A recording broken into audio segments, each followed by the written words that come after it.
ఆధ్యాత్మికతకు సరికొత్త రూపమిస్తూ దాతృత్వంలో ఉన్నత శిఖరాన ఉన్న వేమిరెడ్డి దంపతులు మరో గొప్ప కార్యానికి శ్రీకారం చుట్టారు.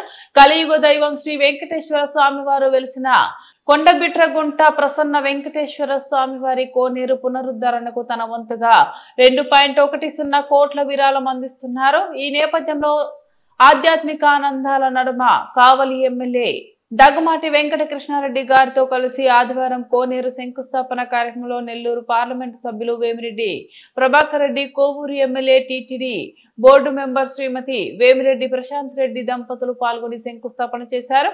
అలాగే దేవాదాయ నిధులు 1.65 కోట్లతో ఆయన మహా ప్రాకారానికి కూడా శంకుస్థాపన పూర్తి చేశారు. ఈ కార్యక్రమంలో కావలి ఏఎంసీ చైర్పర్సన్ పోతుగంటి అలేఖ్య, ఆలయ ఈవో, ఇతర అధికారులు, టీడీపీ నాయకులు, కార్యకర్తలు, గ్రామస్తులు తదితరులు పాల్గొన్నారు.